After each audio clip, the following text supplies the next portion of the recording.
How could you have possibly said that this year Katrin David's daughter is going to finish? She didn't even make the games this year. Yeah, that's who I think is going to finish. Katrin David's daughter, then Annie Thor's daughter, Danielle Brandon. Yo, my first question to you is how long have you been subscribed to my YouTube channel? Because if you've been here 10 or 11 months, you will know exactly where this is going to be going. I have my now annual CrossFit Games ranking. I did it in 2022. This is 2023. All 40 men and women are populated on the leaderboard, and now they are sorted per my ranking system. Last year for the CrossFit Games, I compared him to Brian Friend, who's kind of the stat head. He's the guy in this space that everyone looks to and says, good idea, Laura freaking Horvath is gonna win the game. Is that what you think? You think? Well, everybody thinks that. Now, why does Andrew Hiller think that Laura Horvath is gonna finish in 6th place? How can you say that? Everyone thinks Laura is gonna finish. Well, I'm gonna tell you. And last year, I compared my ranking system to Brian's as well. And per athlete, I think I was about 1.5 spots off. So Brian had an accuracy of about 5 and I had an accuracy of about 6.5, which means if I said they were gonna finish in 5th and they finished in 11th, that's about how close I was. That's not that good, but Brian was also off by 5. Things that throw a wrench into the idea of where people are gonna be going are the programming and injuries. And before I start talking about my list for the 2023 season, I wanna cover something that took me way too long. It's kind of boring and I'm kind of extremely upset that I did it, but I never see this. So I thought that it'd be something interesting for you guys to see at the minimum. And while I did freaking 5 or 6 hours of stupid Google document spreadsheet work, you guys are gonna be able to take it all in about 2 minutes, or at least that's the goal. If you follow along on the Sevon podcast, you will know that the guy I just talked about, Brian Friend, put up his rankings for the athletes in the semifinals in all of the regions. What are there, 6 or 7 of them? There were 125 men, there were 125 women. They're all vying for those 40 spots at the CrossFit Games. Brian was talking on the show with John Young, and both of them kind of threw their people into the ring and they said, this is where we think everybody is going to finish. Now you saw it, but how did they do? Did they talk about that? Does anyone ever talk about how they did? Like last year, where I compared my list to Brian's list, and I could see that Brian was this much better than I was. How were Brian and John when compared to one another over the course of the semifinal season? It's a lot closer than you would ever freaking imagine. The best way that I'm going to be able to explain to you how I did this is we're going to look at the North America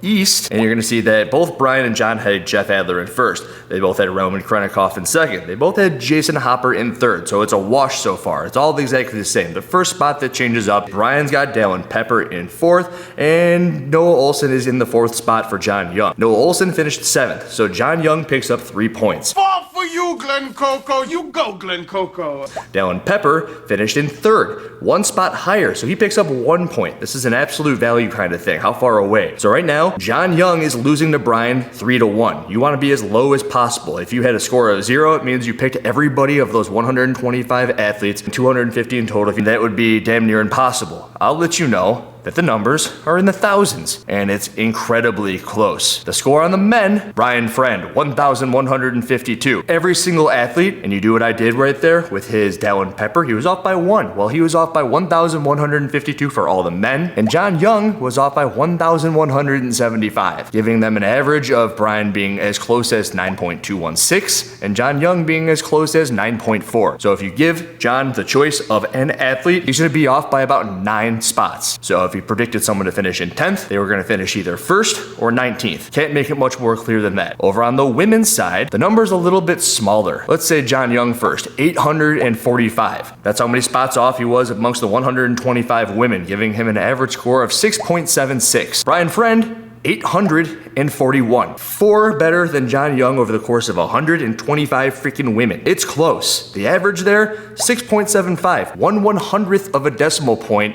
is what separated them over the course of every single woman. And while this isn't bulletproof, no one else has done it anywhere, and I'm an idiot with spreadsheets, and this is how I figured it out. If anyone else wants to do it, go ahead and talk about it on your YouTube channel. When you take the men and the women and you smash them all together, Brian Friend comes out with a number of 1993, and John Young comes out with a number of 2020. 8.08 is how far off John was on average when choosing a placement for an athlete, and Brian was 7.972. That's so close. It's basically both 8. If they both tried to choose an athlete, they were both off by about 8, which makes me think that this is so boring. It's so boring. Andrew, how can you make this more fun? You said that Laura Horvath was in 6th. How can you say that she was in 6th? Well, my top 10 for the CrossFit Games, the way that makes it way less boring. Everyone saw it last year and everybody was into it. Everyone goes, how could you have possibly said that this year Katrin David's daughter's gonna finish? She didn't even make the games this year. Yeah, that's who I think is gonna finish. Katrin David's daughter, then Annie Thor's daughter, Danielle Brandon, Bethany Shadburn, Amanda Barnhart, Laura Horvath, Emma Lawson, Sydney Wells, Jamie Sidman, and Michelle Basnett. That is my top 10 on the women's side for this year's CrossFit Games. Over on the dude side, we've got Noah Olson, Brent Fikowski, Patrick Vellner, Justin Medeiros, Chandler Smith, Cole Sager, Luke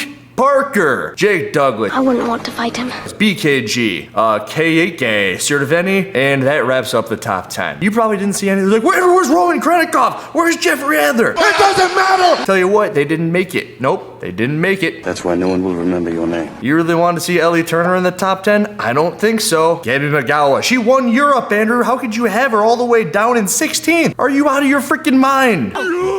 Nope, not out of my mind. Just giving you how I see it. Just calling it out. Everyone here, you guys are the ones who's telling me exactly where they should go. You thought Jason Hopper was going to podium? I'll tell you, he'll be in 14th place. I'm telling you that because you told me he's going to be in 14th place. Huh? Andrew, why do you keep saying that? Why do you keep saying that we are the ones who told you where these people are going to finish? Well, like I said, if you've been around for 10 months, you'll know that this is based upon their Instagram followers. Last year, I did the exact same thing. And last year, it was a pretty big surprise for some of you guys who got to about the 2/3 of the way mark into the video, and then they're like, oh, I get it. That's why Noah Olson's in first place. Oh, no crap, Danny Spiegel's in third on this list. It went Tia Toomey, then Brooke Wells, then Danny Spiegel, and everyone's like, I thought that Spiegel was one of your most sworn enemies in the CrossFit community. How could you put her? I'm like, well, because she's got that many Instagram followers. And this year on the women's side, it goes Katrin, Annie, and Danielle Brandon. Katrin is coming in hot on the women's side with 1,700,000 followers. Noah Olson, who last year was my pick to win the CrossFit Games, has 840,000. He has gained 20,000 subscribers from last year. Yeah, I went a little bit deeper on this thing because I do have those numbers from last year. If we check out the men's side, the athlete who picked up the most was Justin Medeiros, 109,000 Instagram followers. Good job, Justin Medeiros. That did not propel you into the top 3 though. You're not going to finish on the podium, not this year, nuh-uh. And it's actually something that was interesting to me. Brent Fikowski lost 1,000 and BKG lost 2,000. And then if we check out the bottom of the list, we've got Will Moret, who I have no idea how many he picked up or he lost because he blocked me. So this year, Will Moret, you're going to be finishing dead last in the CrossFit Games. Good luck on you. And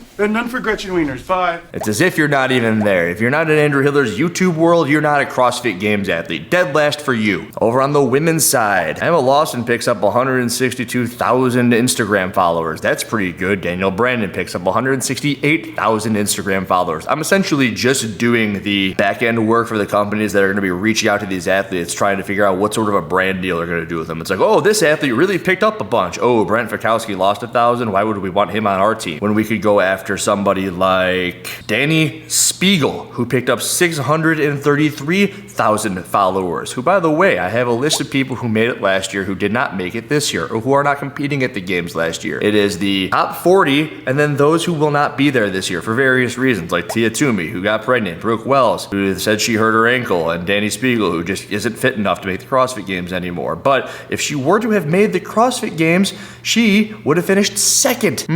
Last year, if she finished third, she would have gotten better because she picked up a buttload of followers, but not enough to pass the 2-time CrossFit Games champion of 2015 and 2016, Katrin David's daughter. And that actually last year, one of my favorite things that I did is I added up all of the Instagram followers for the men and all of them for the women, and then I put them up against one another, right? This is the sport where the men and the women win the same amount of money on the podium. This is a sport where they use weights that are going to spit out similar scores. The men could be on the same floor as the women. I did it in the Nope, and I thought that was cool. But very evidently, last year, the women destroyed the men. They had 8,571,000 total followers to the men's 4,504,000. This year, the women lost some heavy hitters. They lost Tia Toomey, Brooke Wells, Danny Spiegel, Cara Saunders, Haley Adams, Mal O'Brien, Christy O'Connell, Solvik Sigmund's daughter, Turi Helga daughter, Rebecca Fuselier. The men lost Guy Malheros, Whitley Georges, Ricky Garrard, and Travis Mayer. How do I determine the heavy hitters? They're in the top 15. So in the top 15, the women, 10 of their top 15 from last year. They've been replaced by a handful of other women that also have a very good following on the internet. That gives us a total for the women, 7,643,632, down about 900,000 from last year's total. And you can see why. But it's really not that much when you take into account the women that you lost. Now, but if you bring in Danny Spiegel and all those followers, it's a whole lot of eyeballs that are being brought to the CrossFit Games, isn't it? Who I suppose would have been Justin Berg and Dave Castro would never do that thing that I assumed may happen on a YouTube video from about a month ago. But we have the men who picked up almost 500,000 followers on their Instagrams. Just shy of 5 million, up from 4.5 million. How did they do that? I don't know. One of my biggest takeaways from doing both what I did here and also going through John Young and Brian Friend's collective semi-final rankings was that maybe CrossFit isn't as popular as some of you idiots think it is these days. Andrew, what are you talking about? You always say this crap. Yeah, but I always have points to prove with this. Noah Olson, Brendan Vikowski, Patrick Vellner, those are the top 3 on my stupid little list right here. Over on the women's side, Katrin David's daughter, Annie Thor's daughter, right at the top, and Daniel Brandon, she's in 3rd, but she's got about 1/3 of the person in 1st and about 1/2 of the person in 2nd. Those people on the women's side, the other people that I mentioned on the men's side were here when CrossFit was big in 2017 and 2018, when all of the eyeballs were here. And yes, they have longer tenures, but Daniel Brandon's a pretty big freaking icon in the sport right now, as is Justin Medeiros, who has won the past 2 years. You'd think that Justin Medeiros, having won multiple CrossFit Games championships, would be higher than the people who finish on the podium and around, but Noah Olson's been around through that time period where everyone's gonna start following these people because it's the hot thing in the world. Everybody wants some at CrossFit.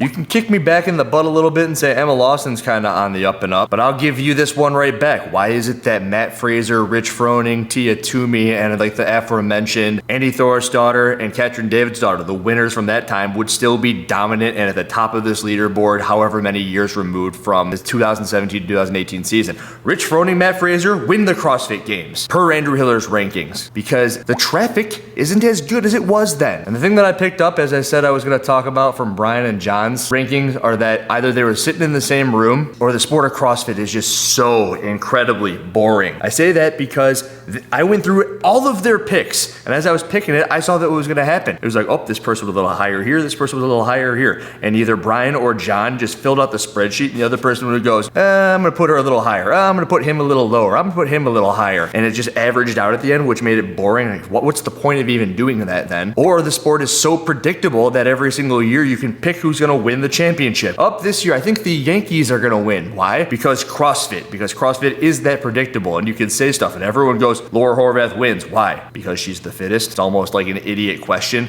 If you are the fittest and it is the true test of fitness, and every year Tia Toomey wins, Matt Fraser wins, Rich Froning wins, like who's really going to be able to beat them as long as it is a true test of fitness and they won the year before? Somebody would have to make some sort of huge leap and bound to pass that person, or something would have to go incredibly wrong, or the test of fitness would have to completely change. But then really, was last year's fitness test a good test? There are interesting things to think about when you see that outside of an idiot freaking Instagram following leaderboard here that I think is fun, cool to look at, and good for potential sponsors to watch this video and throw money at the athletes that are picking things up and avoiding the people who are on the swing down. As I said last year, this is the yearly popularity contest. Everyone votes with their fingers. They choose who they think are the best athletes in the sport. And from what I can determine, it was much more beneficial to be a big athlete in the sport 4 or 5 years ago than it is to be an athlete present day. Andrew Hiller, out. Please press that like button, no one touch